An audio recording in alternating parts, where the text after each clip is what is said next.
Agroécologie, agriculture régénératrice, différentes approches fleurissent ces dernières années pour accompagner les agriculteurs dans leur transition. Mais est-ce toujours bien clair ?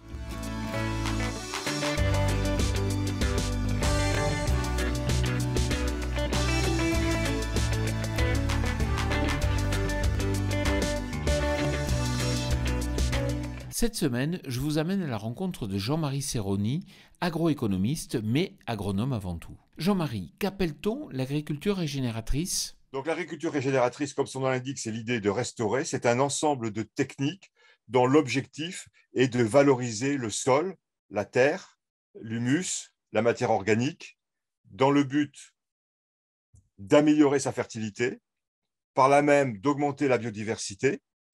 Donc on place le sol au-dessus de tout et on le considère autrement comme un support. Et avec cette idée que ces pratiques vont régénérer, vont restaurer des effets défavorables de l'action de l'homme depuis longtemps par l'agriculture, par l'industrie, par les pollutions. Donc on restaure le sol, c'est ça l'idée de l'agriculture régénérative. Mais qui pousse l'agriculture régénératrice ? Alors clairement, des groupes agroalimentaires, généralement multinationaux, cette idée d'agriculture régénératrice venant d'Amérique du Nord. Pourquoi poussent-ils ça ? Je crois qu'il y a deux raisons. D'abord, eux sont tournés vers les consommateurs, donc ça parle aux consommateurs. La valeur terre, ça parle beaucoup aux consommateurs. Restaurer la terre, c'est très positif dans l'image de nos concitoyens. Et la deuxième raison, c'est que ces grands groupes vont être de plus en plus soumis à des bilans carbone, à limiter leurs gaz à effet de serre sous des contraintes réglementaires ou comme argument de vente.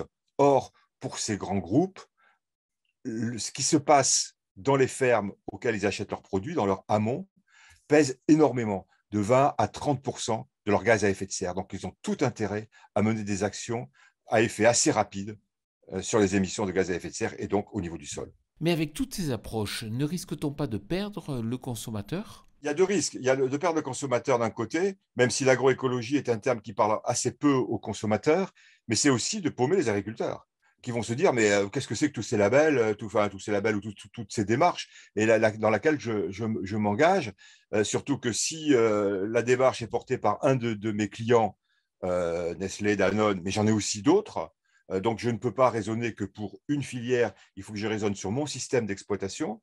Et je dirais, on peut résumer que l'agroécologie et l'agriculture régénérative, ce n'est pas vraiment la même chose, mais ça s'imbrique, l'un parlant plutôt vers l'aval, ou vers le consommateur, l'autre étant plus global parce que ça intègre toute la notion d'écosystème et ça parle plus aux techniques de production, aux agriculteurs. Merci Jean-Marie. Quant à moi, je vous retrouve la semaine prochaine sur TV Agri pour un nouveau regard porté sur l'agroécologie. Bonne semaine à toutes et à tous.